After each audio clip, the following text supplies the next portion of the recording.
प्रधानमंत्री पद के लिए सबसे योग्य ममता बनर्जी है। मनमोहन सिंह के सलाहकार का विस्फोटक खुलासा। इंडिया खेमे में हलचल तेज हो गई है। बताऊंगी क्या है पूरी खबर, तो आखिर तक वीडियो में बने रहे। नमस्कार, मैं हूं आपके साथ अदिति और आप 4 PM न्यूज नेटवर्क देख रहे हैं। तो आज लोकतंत्र का चौथा स्तंभ जहां सत्ता के आगे नतमस्तक है, वहीं पर 4 PM बेबाक और बेखौफ पत्रकारिता को जिंदा रखने की पूरी कोशिश में जुटा हुआ है। हम पर मुकदमों से लेकर के चैनल बंद करने का भी दबाव बनाया जा रहा है, लेकिन हम हारेंगे नहीं। 4 PM पूछेगा सवाल सत्ता से। बस इस मुश्किल दौर में हमें आपकी सपोर्ट की जरूरत है। 4 PM को ज्यादा से ज्यादा ज्वाइन करें। ज्वाइन बटन को क्लिक करके आप हमें आर्थिक तौर पर 4 PM को स्वतंत्र पत्रकारिता को मजबूत कर सकते हैं। उम्मीद है कि आपके सपोर्ट से ये जंग भी हम जीत जाएंगे। दोस्तों, प्रधानमंत्री पद PM की कुर्सी के लिए अगर सबसे योग्य कोई है तो वो कोई और नहीं बल्कि ममता बनर्जी है। मनमोहन सिंह के पूर्व सलाहकार संजय बारू के लेख से सियासी हलचल तेज हो गई है। राष्ट्रीय राजनीति में, नेशनल पॉलिटिक्स में उस समय एक नया मोड़ आ गया जब पूर्व प्रधानमंत्री डॉक्टर मनमोहन सिंह के बेहद करीबी रहे, कांग्रेस के लिए काम करने वाले सलाहकार के तौर पर रहे पूर्व प्रधानमंत्री मनमोहन सिंह के संजय बारू ने एक बहुत बड़ा खुलासा किया। उन्होंने एक बहुत बड़ी टिप्पणी कर दी। एक प्रमुख राष्ट्रीय दैनिक में उन्होंने ममता बनर्जी के संबंध में या ममता बनर्जी के समर्थन में एक ऐसा लेख लिखा है जिसकी बड़ी चर्चा हो रही है। दोस्तों, आप जानते हैं कि 1.5 से 2 महीने के भीतर पश्चिम बंगाल में विधानसभा का चुनाव होने हैं। ममता बनर्जी तीसरी बार मुख्यमंत्री के बाद क्या चौथी बार मुख्यमंत्री बनने जा रही है। और इस लेख में यह खुलासा हुआ कि अगर ममता बनर्जी फिर एक बार बंगाल में जीत हासिल कर लेती है तो वो दिल्ली का रुख कर सकती है, और दिल्ली का रुख करने लायक ममता बनर्जी है। 7 बार सांसद रहे ममता बनर्जी, कई बार रेल मिनिस्टर रहे और तमाम प्रधानमंत्रियों के साथ उन्होंने काम किया।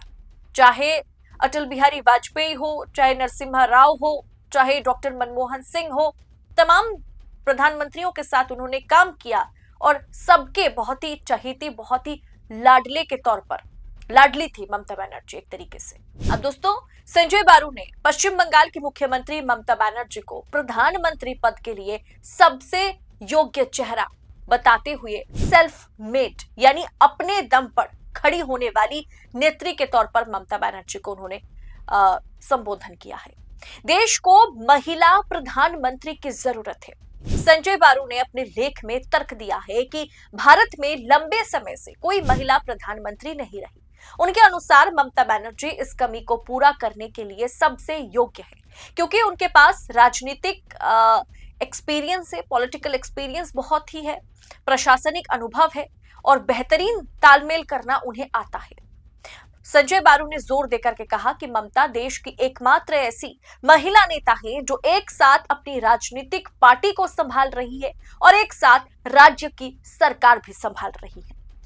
दरअसल भारतीय जनता पार्टी को लेकर के उन्होंने भारतीय जनता पार्टी की सोच, भारतीय जनता पार्टी में किस तरीके की हायरार्की काम करती है, तमाम चीजों को लेकर के भाजपा में क्या खामियां हैं उसे भी गिनाया। भाजपा के नेतृत्व जो है वो पुरुष प्रधान है और उसी ढांचे को अगर कोई चुनौती दे सकता है तो वो ममता बनर्जी दे सकती है। लेख में एक महत्वपूर्ण रणनीतिक पहलू की चर्चा की गई है। संजय बारू के अनुसार बीजेपी से एक पुरुष प्रधान राजनीतिक ढांचे पर आधारित है भाजपा। अब विपक्ष के लिए ब्रह्मास्त्र जो इंडिया ब्लॉक है, उसमें ब्रह्मास्त्र यह है यदि विपक्षी गठबंधन यानी इंडिया ब्लॉक अगर ममता बनर्जी जैसी सशक्त महिला को अपना चेहरा बनाता है तो यह बीजेपी के महिला वोट बैंक में बड़ी सेंध लगा सकता है। स्वतंत्र नेतृत्व है ममता बनर्जी। ममता बनर्जी इंडिपेंडेंटली स्वतंत्र और साहसी महिला नेतृत्व का प्रतीक है, ऐसा इस लेख में कहा गया है, जो चुनावी मैदान में बड़ा बदलाव ला सकती है। और उन्होंने इसमें कांग्रेस के मॉडल पर भी सवाल किया। संजय बारू का यह लेख कांग्रेस के लिए भी एक बड़ा संदेश लेकर के आया है।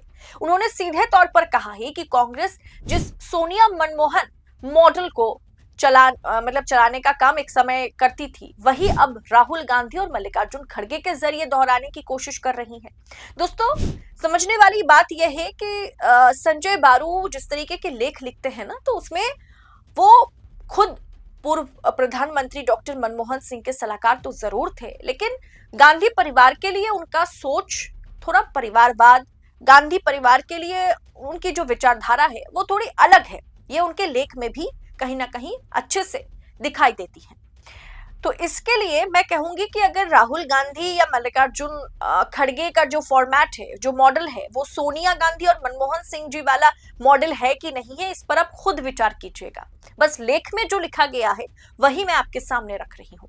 इस लेख में लिखा गया कि जो सोनिया गांधी और मनमोहन सिंह का मॉडल था, वही मॉडल राहुल गांधी और मल्लिकार्जुन खड़गे फॉलो कर रहे हैं। और नरेंद्र मोदी के नेतृत्व वाली भाजपा को अगर चुनौती ये दोनों देने की कोशिश करते हैं, यानी मल्लिकार्जुन खड़गे और राहुल गांधी का नेतृत्व देने की कोशिश करता है, तो इसमें वो विफल होंगे।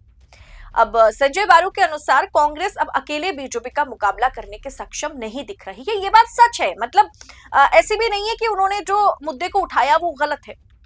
आप भी जानते हैं कि 2024 लोकसभा चुनाव में कांग्रेस का प्रदर्शन अच्छा था पिछले बार के 19 के मुकाबले में, लेकिन कांग्रेस अकेले के दम पर भाजपा को 240 पर नहीं सिमट कर रख पाई थी। इसके लिए तमाम रीजनल पार्टियों का साथ था और इसमें अखिलेश यादव की पार्टी समाजवादी, दक्षिण भारत की तमाम पार्टियां और खास करके टीएमसी यानी तृणमूल कांग्रेस का जोरदार समर्थन था। अब दोस्तों, इसीलिए अगर विपक्षी खेमा यानी इंडिया ब्लॉक अगर सत्ता चलाने की या सरकार बनाने की क्षमता पर बात करना चाहता है, तो उस विपक्षी गुट को नेतृत्व देने वाला कोई और नहीं बल्कि ममता बनर्जी होंगी। दोस्तों, तमाम एक्सपर्ट्स का मानना है कि संजय बारू का ये बयान ऐसे समय में आया जब पश्चिम बंगाल विधानसभा चुनाव और आगामी राष्ट्रीय समीकरणों को लेकर के चर्चाएं तेज है। जिस तरह से ममता बनर्जी बीजेपी के खिलाफ अकेले डटी हुई है, उससे राष्ट्रीय स्तर पर उनकी छवि और मजबूत हुई है। दोस्तों, ये संजय बारू ने अपने लेख में जो कुछ भी लिखा है, इसमें एक बात सच है। मैं खुद बंगाल से आती हूँ और ममता बनर्जी की राजनीति को बहुत सामने से मैंने देखा। ममता बनर्जी अगर चौथी बार के लिए मुख्यमंत्री बनती है, ममता बनर्जी की अगर फिर से सरकार बनती है, तो आप यकीन मान लीजिए इंडिया गठबंधन में ममता बनर्जी को 2029 में पीएम चेहरे के तौर पर सामने रखा जा सकता है और इसकी मांग कोई और नहीं बल्कि टीएमसी खुद उठाने वाली है। फिलहाल दोस्तों, आपको क्या लगता है? क्या इंडिया गठबंधन को अगर किसी चेहरे की जरूरत है तो क्या वो ममता बनर्जी होनी चाहिए या फिर राहुल गांधी? अब इसमें इंडिया गुट भी दो हिस्सों में बंट सकता है। फिलहाल आपकी इस पर राय क्या है? संजय बारू ने जो भी दावे किए हैं, इसे लेकर के आप क्या सोच रखते हैं? क्योंकि इस दावे ने, इस लेख ने दिल्ली के गलियारों में भी नई चर्चा छेड़ दी है, इंडिया गठबंधन में नई चर्चा छेड़ दी है। क्या अब देश को एक महिला प्रधानमंत्री की जरूरत है? क्या वो ममता बनर्जी होंगी या फिर युवा चेहरा राहुल गांधी? कमेंट बॉक्स में आप अपनी राय जरूर लिखिएगा। फिलहाल मुझे दीजिए इजाजत। इस रिपोर्ट में इतना ही, जल्द होगी मुलाकात। बहुत बहुत शुक्रिया आपका। जय हिंद, जय भारत।